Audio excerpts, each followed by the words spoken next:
Hello again, folks. It's Barry with Barry's 8-Track and Classic Car Radio Repair. And this time we're going to be doing the final performance verification test on a conversion I've done on a 1953 Chrysler radio. This is a Mopar 824. And Chrysler has to be probably my favorite radio designs. They just came out with some really sharp stuff.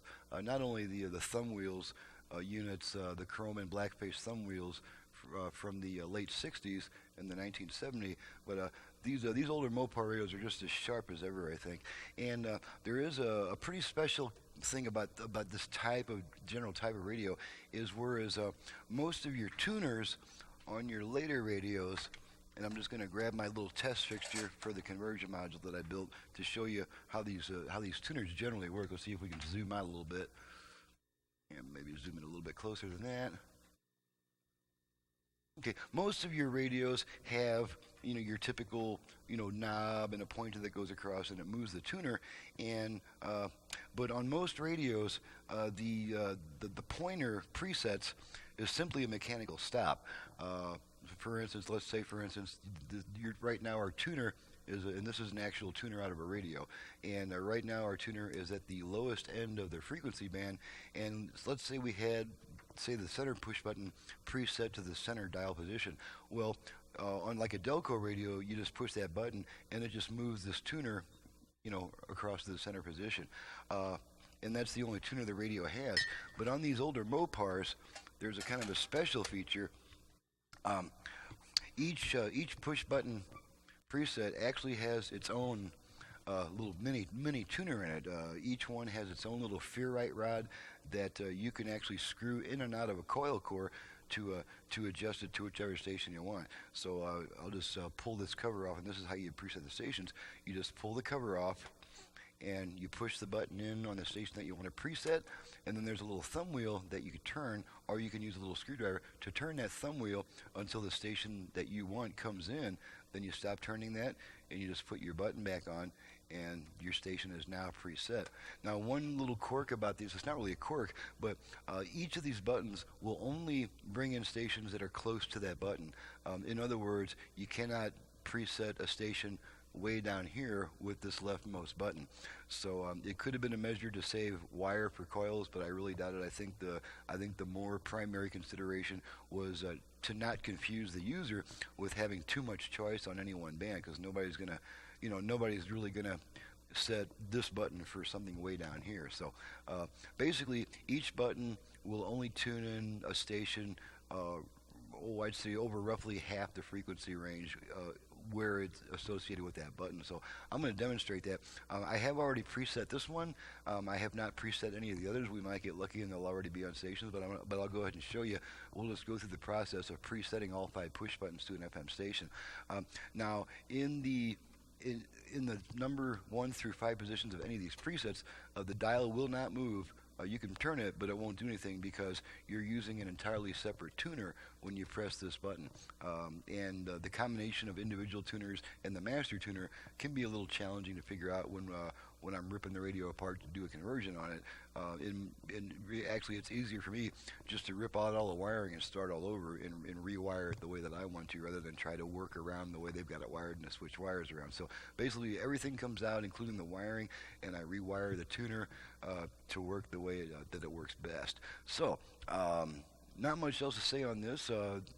The full conversion's been done on it, and the original connectors have been replaced. We've got a 12-wire harness, or actually an 11-wire harness here for your speakers and your power, your dial lamp, and all that stuff. And then this customer has requested an auxiliary input, which I have on the end of a piece of microphone cable here. And one thing that I need to mention, very important, is this radio is configured for a 6-volt positive ground vehicle. Now, the radio itself is going to work off of a 6-volt positive ground, but the conversion electronics are still at a 12-volt negative ground because there's a power converter in there to convert the voltage to what's compatible with the conversion electronics. What that basically means is that this radio is at a 6-volt positive ground potential. Excuse me, this actual radio chassis, yes, is at a 6-volt positive ground potential, but the auxiliary input ground comes off of the conversion module, which is actually running off a 12-volt negative ground. So it's probably not a good idea to try to mount this thing on the car chassis because you've got two different ground systems that may cause a conflict. It may be okay to do that, but I would not recommend it. Instead of mounting this directly to the car chassis on a positive ground vehicle, I would recommend mounting this on, like, say, a plastic square, and then mount that plastic square onto the dash to keep it insulated from ground. So, all that being stated, let's go ahead and put this thing up on the deal. I've got my little tablet set up to run some music through this thing using the aux input when the time comes.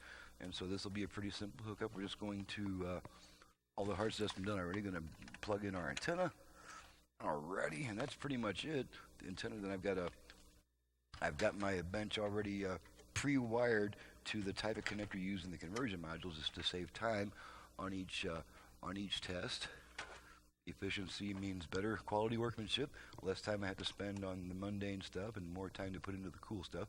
Alright, so we've got our power plugged in, and I'm going to go ahead and radio is already turned on. I'm going to go excuse me. I'm going to go ahead and plug this aux jack into my tablet also. That's all set up. Let me get rid of some of this crap that they keep trying to get me to buy. Get rid of all that stuff. And we're just going to plug this tablet. We're just going to pre-connect the tablet to the radio so that when the time comes to demonstrate it, I can just hit the pause button, set the music playing again, and we'll hear that music coming through the radio. Now, the way that this aux input is configured, the radio will automatically switch to the aux mode anytime there's audio present at that aux jack. If the device is turned off or in pause and there's no actual audio, then it'll stay on the radio function. Alrighty, so let's go ahead and run this thing through a few paces. I'm going to give it a little bit of volume. Going to turn it on. We'll be able to call, text, and access the internet. Okay, and we are listening to an FM station at the moment. They pay at home. And let's go ahead and do the manual tuning. We'll just run it through a quick rundown and see how many FM stations we'll pick up with this new converted radio.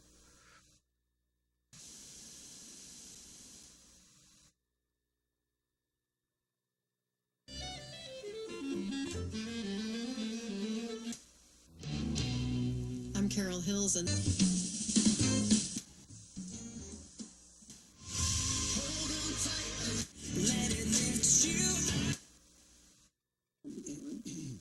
Okay.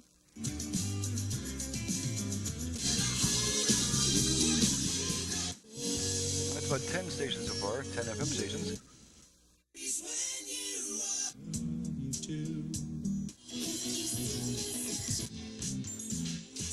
be stuck at the repair shop with your car for. If his passing is out.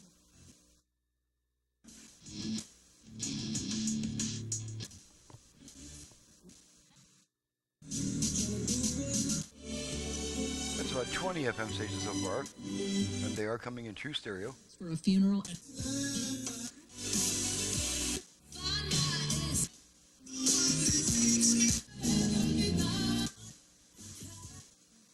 Okay, so that's about 20, 25, 26 FM stations.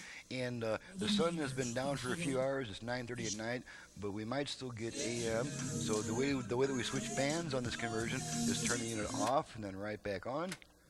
Now, okay, and now there's the AM station. Liberty. So there's an AM station. Let's go ahead and turn it off and then right back on again to go back to FM. And there's our FM station. Okay, now I'm going to show you how we preset the FM buttons. This first one is already set, I think. Okay, as you can see, the dial does not move when you press the presets. Let's see what's on push button number 2. Okay, that's already got a station set, but you know what? Let's go ahead and change it. The way that we're going to change the station, the way that we preset a station, we pull the cover off the button that we want to preset, we press the button in, and I'm just going to use a screwdriver. And one thing I'll say, if your radio has not been serviced yet, if these thumb screws don't turn easily, you don't want to force them. It means they're frozen and they need to be serviced. Okay, now as you can see, we're moving across, and there's another station. There's another one. So we just keep turning this button until the station we want and that button comes in, and then we put our cover back on, and that station is preset. Because it was a station. So there's that station preset. So we'll just go down the line with the rest of them. That one's already preset. We got lucky. Okay, this one needs to be Yes. set, so let's go ahead and preset this one.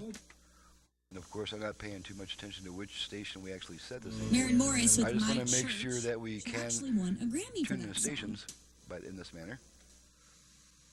Okay, so we can obviously tune this one also. So now we've got 1 through 4 set. Double check that.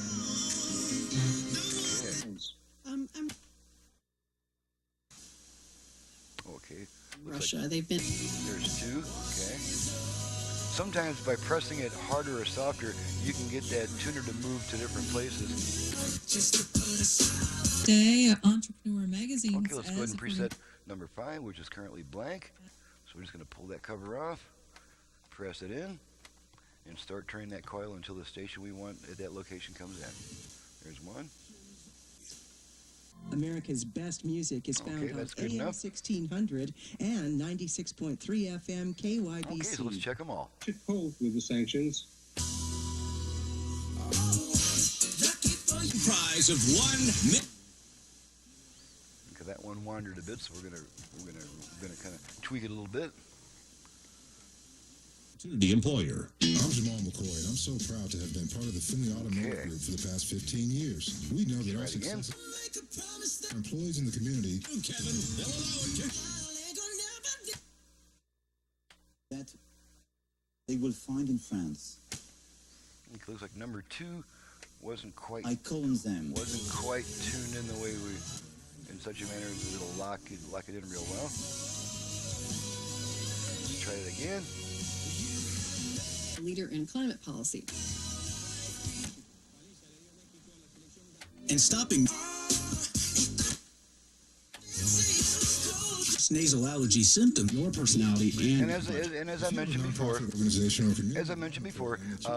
setting the stations can be a little tricky because if you're coming from the left-hand side and you push the button, the tuner will end up in one place. If you press that button harder, the tuner is going to travel just a little bit more. So in this manner, if you've got 2 stations that are really close together, you can actually set them both to the same push button and use the amount of pressure that you use as a means of selecting either of those 2 stations.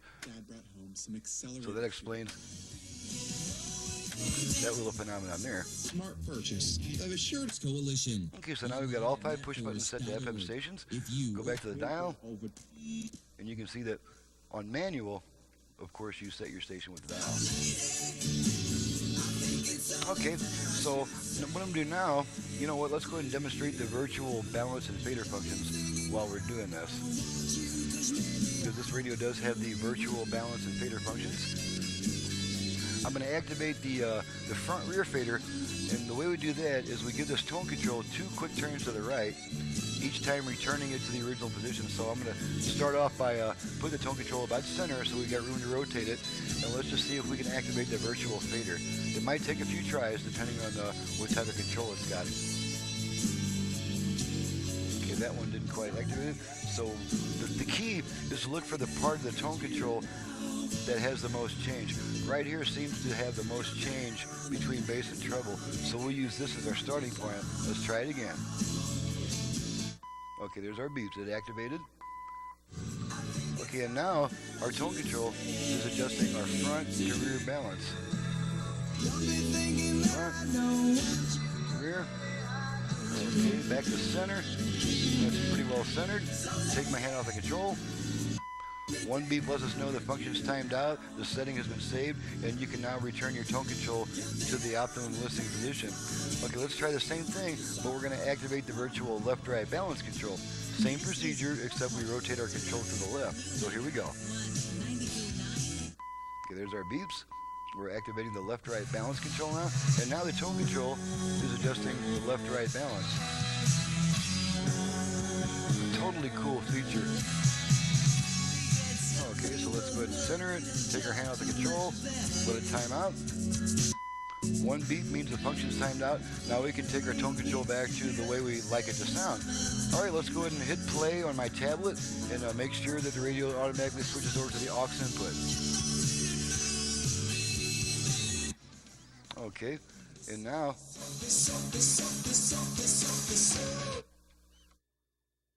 And now we're listening to my tablet through the radio.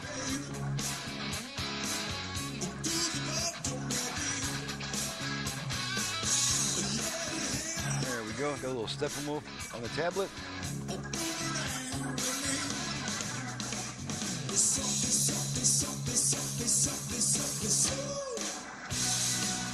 Incidentally, I have met John Kay. He's the only rock star I've ever met.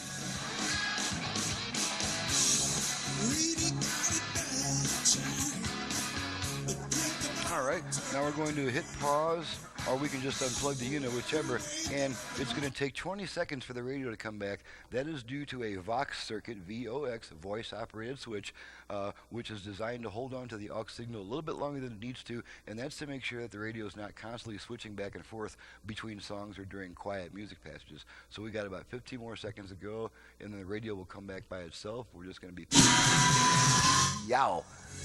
Okay, I should have had my tablet turned up louder so that it was louder through the radio. Alrighty, so now that means every function has been tested, everything's cool, the unit is ready to go back to the customer with the appropriate paperwork and hookup instructions and all that cool stuff, and that means I can move on to the next job, and so I'm going to say goodbye here. This is Barry with Barry's 8-track and classic car radio repair. If you have an 8-track player in need of service, either for home or for car use, you can reach me directly at 928-533-9666. Same applies also if you have a classic car AM radio you like to add FM to, with the additional possibilities of Bluetooth, USB reader, line input, all that cool jazz. You can reach me for those reasons also. My website is in the description below. Thank you very much for watching and listening, and we'll see you next time.